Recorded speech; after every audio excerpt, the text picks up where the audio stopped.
It could not have been a better return for Josh Norris. The Sabres win over Winnipeg, and Norris with a big response in his return.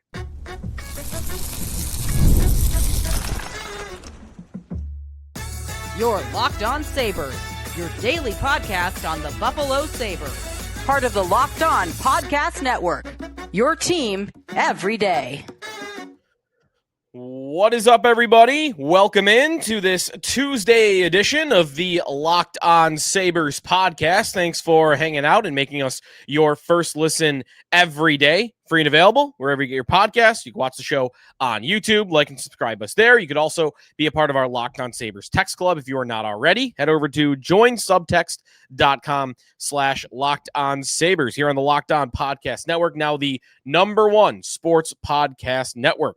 Today's episode is presented by FanDuel. If you want to be right in the middle of the action all season, visit FanDuel.com. Place your NFL live bets all season long. Sneaky Joe DiBiase here following the 5-1 win. The Sabres get back to 500 with a dominant win over the Winnipeg Jets. We will go through what we saw in the game, some ugliness at the end of it, nonsense there with Peyton Krebs and Logan Stanley of the Jets that I got a quick thought on a little bit later on. Alex Tuch finding the back of the net. Again, I got some numbers on him. He's having a great season in a contract year and really an overall great performance all the way through by the Sabres, who are able to beat a team that is very much missing their star goaltender in Connor Hellebuyck. And Sabre fans got to see that up close and personal at KeyBank Center in front of 15,758. So all that coming up on today's show. So stay tuned for that. And of course, not to bury the lead, but a lot of Josh Norris talk on today's show because that was a performance by Norris. And I do not think anybody could have really anticipated that his return to the lineup would go that well. Game's #1 star, 2 goals and assists, played some good minutes, had a bunch of chances to score the hat trick. Sabres were trying to get him the hat trick at times in the third period. Didn't quite get there, but still an overall fantastic performance from Josh Norris. And also, before we get into that, a pretty brutal beat on our bet of the night. We rolled with over 6.5 goals because of the UPL versus Eric Comrie matchup. That's why I was in on it. Unfortunately, we only got 1 period out of Comrie because he was so bad in the first period. Former Sabres goalie Eric Comrie, who's been taken over as the #1 goalie with Connor Hellebuyck out due to injury. He allowed 3 goals on 14 shots in the first. And I thought for sure he was the ticket to hitting the over in that game.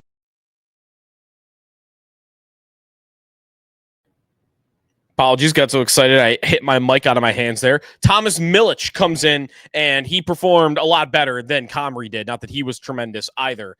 And UPL had a good game. So, all right, no over in this one. That's fine. We go back to +9 on the season on units for the season.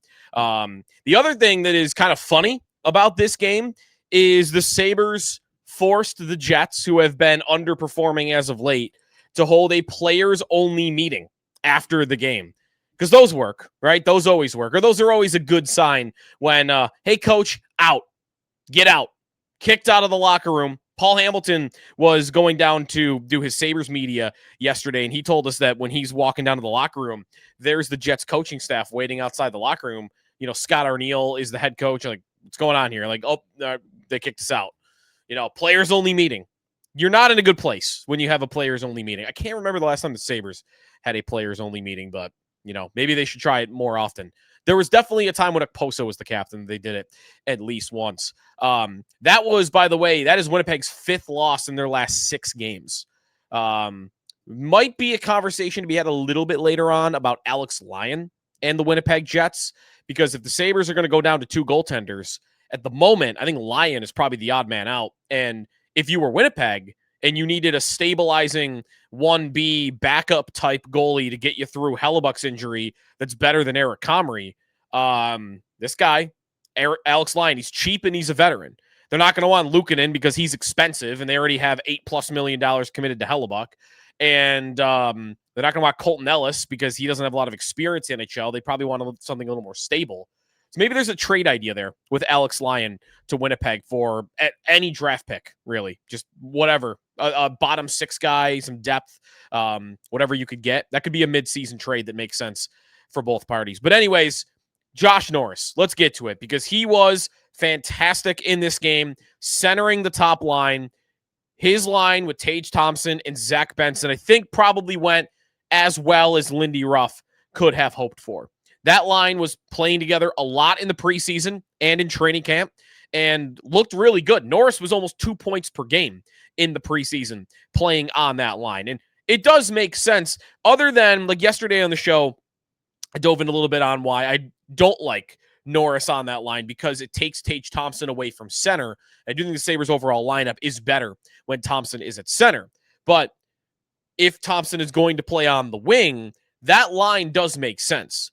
Norris is your pretty well talented skater, speed in the middle, shooter. You've got Tage, who could be your all-around offensive dynamo on the right. And then Benson could be the dirty work. He could be the playmaker when he's got 2 good shots on his line. And that is Zach Benson right now, by the way. Like, you got to put him with some good shooters. And he's got 2 of them now. The touch pass that he makes to Josh Norris, who goes in on a breakaway, forehand, backhand, slide at 5-hole to make it a 5-1 game in the third period, is as beautiful a goal as you're going to see and is the perfect example of what both of those players are good at. Norris skating through the neutral zone with speed and then finishing on a breakaway. Benson flat-footed, getting the puck and knowing exactly where it needs to go to get a teammate into the best scoring opportunity possible. I really liked how that line performed in this game, and obviously there'd be no reason to break that up. When they were on the ice in this game, they outshot the Jets 8-3 and outscored them 2-1. Scoring chances, they doubled them up. Really good numbers on the night. Thompson actually was a little bit in the background for me on that line. I thought there was a lot more puck control from Benson and Norris in this game. You saw everything on display from Josh Norris that you want. When he was hyped up as the solution by Lindy Ruff and Kevin Adams before this year, the eye roll was always about injury. It was always, you're betting a lot on a guy that cannot stay healthy, and then sure enough, he got hurt in game number 1. But I don't know how much second guessing there was of, well, if he does stay healthy, yeah, he's all the things that you're hoping he is. He is a top 6 centerman. He's good on faceoffs. He has a really nice shot. He's fast, decent size. He's very good on the power play. He's good on the penalty kills. He's just overall, all-around good hockey player. Like, playmaking a little bit, big assist guy, not ever probably going to be his thing. That might be it for what he's truly lacking. Everything else, he's got a really good ability in. So, sure, when they hyped him up, it was, yeah, that's probably in there, but are you just going to get that guy to stay on the ice for you? And I do think it's probably, it's going to leave the Sabres and their fans really hoping and wishing that this guy can stay healthy for you, because you see the evidence last night of what he can be for you. He can be a legitimate 30 to 35 to maybe once in a career 40 goal scorer playing in your top 6. When he's under contract for that long, of course, that's what you are hoping for. Every skill was on display. Every situation was on display other than penalty kill. They did not really play him on the PK as I had been expecting.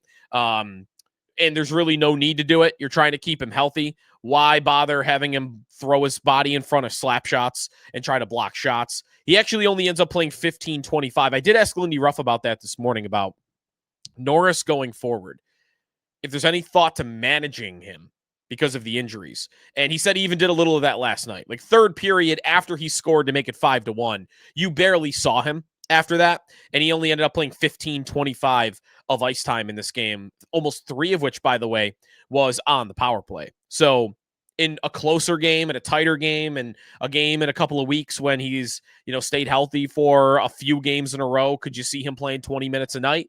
I could see that. I think he's going to really test them on that front because he's a good player. I truly believe that he is a better all-around player than Dylan Cousins.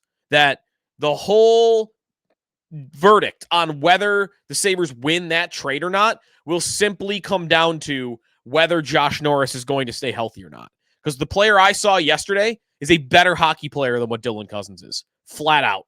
There's more hockey sense. There's more hockey IQ. There's more finishing ability. There's a better defensive ability. Like almost everything he gives you, I think, better than what Dylan Cozens gives you. And it's kind of funny that after just 2 games now this season, or let me put it this way, because I did it for the season, but there was another tweet that I thought was interesting. Rosie on Twitter tweeted out that since October 27th, Dylan Cozens in Ottawa has 1 even strength goal, and Josh Norris has 2. In more than a month's time, that time period, Norris has more even strength goals than Dylan Cozens playing 1 game. He's a better hockey player, flat out. And we'll see if the Sabres are able to win that trade just simply on Norris staying on the ice. And now that the team is overall healthy and you plug him in on a top line and everybody gets into a little bit of a better spot, McLeod doesn't have to be playing number 1 center really ever when Norris is in the lineup. And you also, I think you really find your way to your best power play unit. The play Norris makes on the power play, that little delay that he makes when he's on the right wall. And Winnipeg is challenging him, challenging the shot. They know he's got a good shot. So there's a little bit of an overcommitment there by the penalty killer. And I don't know if that happens, if that is Zach Benson on the wall. In fact, it probably doesn't. Nobody's afraid of Zach Benson's shot. So you're able to defend that pass a little bit better. But with Norris, he catches him overextending, and he's able to just take a quick little step to the left and get that puck down below the defenseman to Josh Doan, who's in front of the net, and then you create that chaos, and Jason Zucker is able to bury it. That's a goal that is scored because of the threat of Norris on the power play. And I said going into last night that one of the hopes I had was not that he would just help their top 6 at 5-on-5, that he would help them become a top half of the league power play unit. And night number 1, you already saw how that could happen. You saw some of the ability that Norris has that could make that happen. He was the game's number 1 star. Some of the advanced numbers on Norris in this game: 12-39 of 5-on-5 time. Shot attempts when he was out there were 10-8 in favor of the Sabres. Shots were 8-4 in favor of the Sabres. They scored 2 goals. They did allow 1 while he was out there. Scoring chances were 4-3. High danger chances were 2-1. So all good on the first game for Norris in 2 months, basically, since he picked up that shoulder injury. See how he progresses through getting a game back in, how sore he might be. We'll see. When we come back, how the rest of the lineup is currently shaping up. I got a thought on Benson, and I got a thought on Noah Ostlund, who I thought had another solid game last night. That's when we come back here on Locked On Sabres. Today's episode of the Locked On Sabres podcast is presented by FanDuel Sportsbook. NFL Sundays move fast. One big play, and suddenly everything feels different. That's what makes live betting with FanDuel so exciting. You're not just watching the game, you are reacting to it in real time. With FanDuel, you can place bets as the action unfolds, every drive, every momentum swing, every highlight moment. Live betting is best when the game starts to shift, a receiver getting hot, or a defense tightening up, or the momentum that flips after a turnover. FanDuel lets you jump into the moment, and they got everything from player props that'll update as guys are heating up, live spreads, money lines that will adjust instantly. You could bet the next touchdown score, drive results, totals, and plenty more. Keeps you locked into every snap, every drive, every possibility. So if you want to be right in the middle of the action this season, visit FanDuel.com. Place your NFL live bets all season long. FanDuel, the game moves fast, and so can you. Sneaky Joe DiBiase back here on the Locked On Sabres podcast. The Sabres and the Jets. Buffalo 11-11-4. 3 points out of a playoff spot. Don't look at the wild card. They're 5 out of that with Philadelphia, their next opponent. They're 3 back of Montreal, who sits 3rd place in the Atlantic Division. They are 4 back of Boston, who sits 2nd in the Atlantic Division. The biggest saving grace of the Sabres this season is that the division is terrible. Keep saying it, and we'll keep tracking those teams, especially in these off days we have as the Sabres go out west. We'll really start diving in scoreboard watching because I think it's as important as what the Sabres are doing in the Atlantic Division. So yesterday, going through a couple of the goals real quick, and then I got a thought on some of the young players that are in the lineup. I talked about the Jason Zucker goal already that was really started by Josh Norris on the wall. The Sabres to get that gut punch right to Winnipeg 15 seconds later. To score a second goal within 15 seconds is a real heartbreaker for an opponent. And a nice goal by Bo Byram, who comes in, joins the rush, which is really what you want to see from him, right? Like, I'm at a point with Bo Byram where when he first got here, I was thinking, all right, still only like when the Sabres trade for him, how old is he? He's 22 years old. And I'm thinking, all right, top 5 pick, and he showed some offense, but let's see if this guy can become an all-around top pair defenseman in the NHL. And defensively, that has not happened, and I don't expect it to happen. We're at a point with him where I don't think you're going to be seeing these really good, smart breakout plays out of your own end, shutting plays down on a consistent basis. He's not necessarily a physically imposing force either. He's not the worst defenseman in the league defensively, but I think he's below average. The thing you want from him to make him worthwhile being in your lineup or paying the money you're paying him is give me some offense. Give me some. That's why you got drafted in the top 5. Is you can skate, you can shoot, and you've got pretty nice hands, like pretty good sense in the offensive zone. Byram has always been very active in the offensive zone. Give me some of that. And that goal is him flying up on the play and burying a chance when he has one. I do believe he has probably the best shot of any defenseman on the Buffalo Sabres. Just looking through his career, shooting percentage, and you just watch some of his plays, like he always gets good weight on the stick. He's got a better shot than Power for sure. Timmins got a hard shot. Samuelson too, but I think Byram's is more accurate. And Dahlin, I think Dahlin at his best, it's probably better, but he's actually having one of the lesser shooting seasons on the Buffalo Sabres. So I'd give that title to Byram at the moment. You need some offense from him, and he was able to give that to you by jumping up in the rush and grabbing his 5th goal of the year. He is well on pace to break his high for the Sabres, which was 7 last year. He did have 11 goals in 73 games in 23-24. He is also on pace to break that. I mean, you look at his pace right now, and he's on like a 15-16 goal pace, playing. Yeah, he's been playing more third pair lately. He is averaging 21-29 on the year. So nice goal from Byram there. A great setup by Jack Quinn, by the way. The first Norris goal, nice passing play, good offensive zone time. And there's a guy with a shoulder injury that did not have any hesitation about what he was supposed to do there. He has the puck below the goal line, and he sees a little bit of space, and he cuts out in front. That's a power forward type of move. I don't know how often you'll get that from Norris, but with the shoulder injury, his willingness to go to the front of the net, which could risk taking a big hit or taking contact because that's where you can get the goal. That's what you need from him a lot, and he gave it to you there.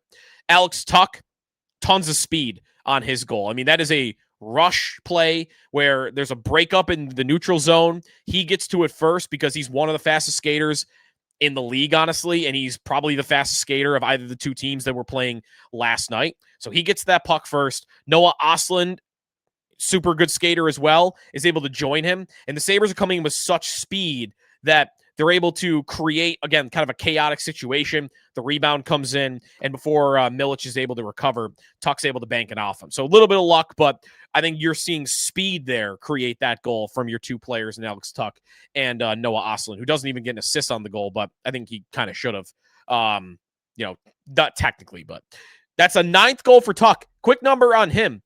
Alex Tuch has 20 even strength points on the season. That ranks 20th in the NHL. That is higher than guys like Sidney Crosby and Jack Eichel and Mitch Marner and Austin Matthews and Artemi Panarin and so on and so forth. Like, Tuch is having a great year, especially at 5-on-5. He's not doing much power play, and part of that is he's on the second unit. So 23 points in 26 games, and you're almost exclusively getting that at even strength. Contract year for him, and we will have a more thorough episode just on his situation going forward. But we still got some time we should still have some time until resolution comes on that front. So good goal by Tuch there, and we already talked a little bit about the breakaway goal by Norris to make it 5-1. The Kyle Connor goal, Luukkonen a solid game. That's 2 out of 3 games where I've liked Luukkonen. Still not trustworthy of him at all going forward, but he's giving you a couple of good games here. Last night, he was not challenged a lot, in my opinion. The goal that he let in, though, I wouldn't blame on him. That's a shot from the point. An unmarked Kyle Connor, who's one of the best goal scorers in the league, is able to get that by him. I don't have any gripes with him at all on that. So clean game from UPL, and no complaints. No complaints here.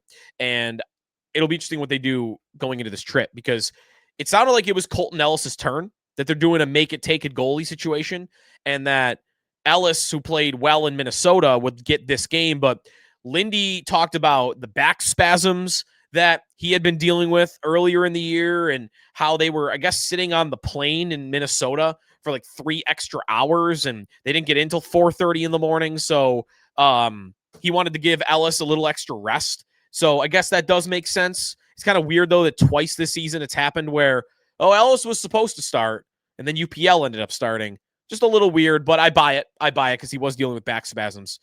And that would make sense. If there's one injury that you might say sitting on a plane for 3 hours caused you to not play. I feel like if there is one thing that could happen to you from sitting on a plane that long, would be back spasms, if that's what you're dealing with. So I do buy it. I do buy it that's why Ellis didn't play. I think it's Luukkonen and Ellis going into this trip. And we'll talk more about that, but I don't think Lyon should be in the rotation at the beginning of this trip. Really quick, more numbers. Zach Benson on the year. Weird little season. He is, and this was predictable, 0 goals, 11 assists in 13 games. Said it going into the offseason. His shot was one of his 2 problems that he needed to fix. Skating was the other. In every game I watch Zach Benson, it is abundantly clear he absolutely improved his skating. So he improved one of the 2 things, and I think that's key. That's critical. The skating is there. The shot is not. We're not there yet, and he doesn't trust it, and I think it's because he's a smart player. He knows me shooting the puck often is not our most dangerous play. Even if a half-good scoring chance from Tage is better than an amazing chance from Benson, and he plays like that. So 2 more assists on the night. That redirection, touch pass, breakaway pass to Josh Norris in the 3rd period was unbelievable. It showed off every bit of the smarts that Benson possesses as a player. So 11 assists in 13 games, no goals. I did look up just out of curiosity. He'll score this year. He'll get an empty netter. He'll get something. But if he didn't, just out of curiosity, the Sabres record for points in a season where the player did not score a goal was by Lee Fogelin. Lee Fogelin in the 80s. I think he had 20 points. The NHL record is 25 for points in a season without scoring a goal.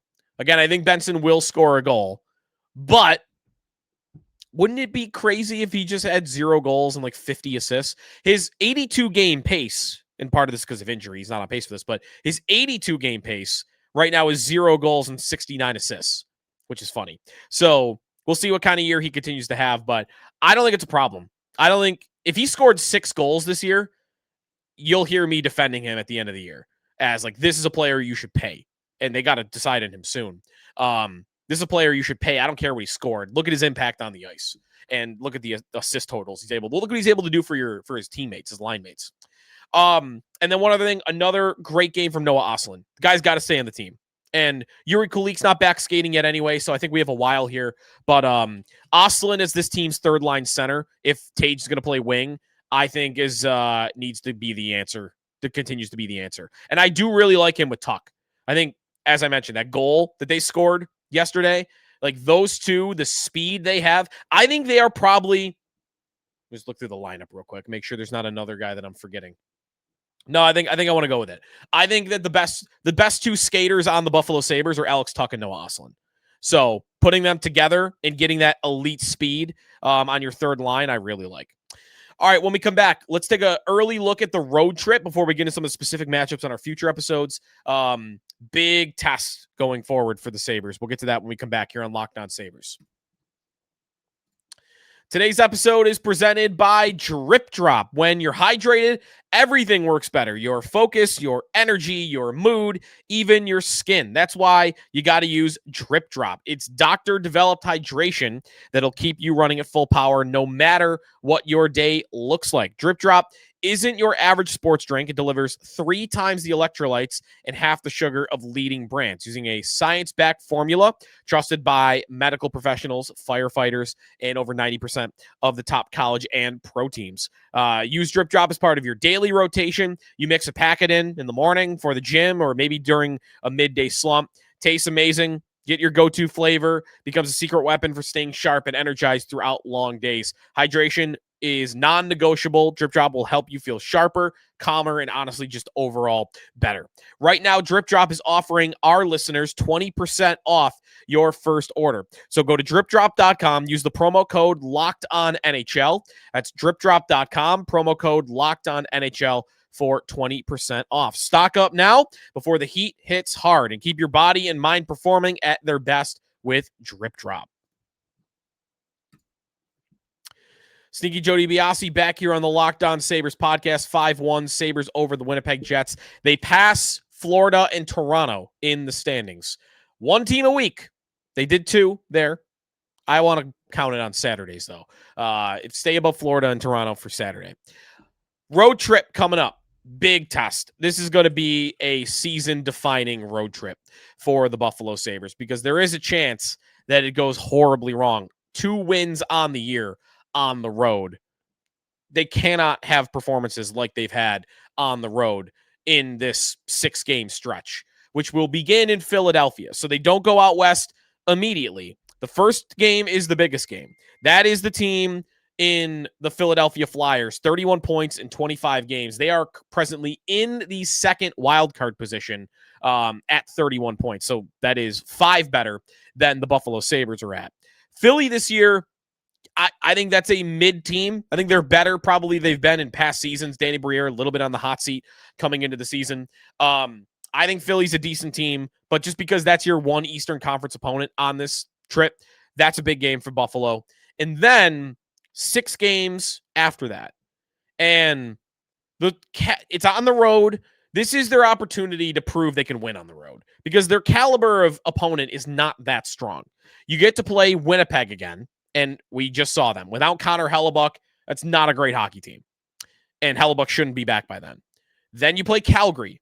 Maybe the Sabres answer for an embarrassing home loss to the Flames by being able to beat them on the road. They've played a little bit better as of late, the Sabres game being a part of that, but still not playing the best in the league. Like they've been playing more like a mid-level team as of late, and that's an improvement for them.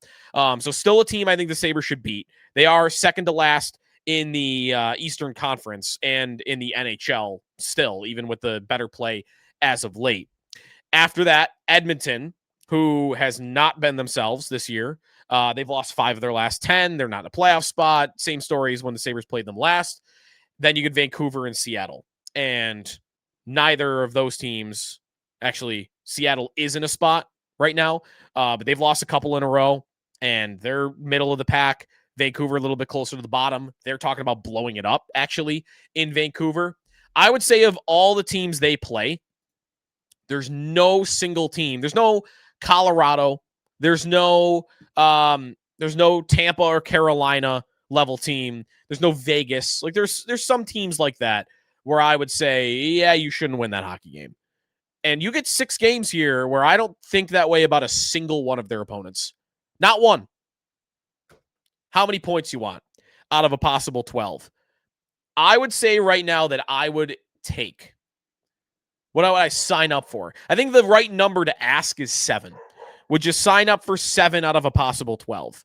I will say I want one more than that. I'll sign up for 8. Give me 8 of a possible 12, and I'm in a pretty good place. Finn disagrees.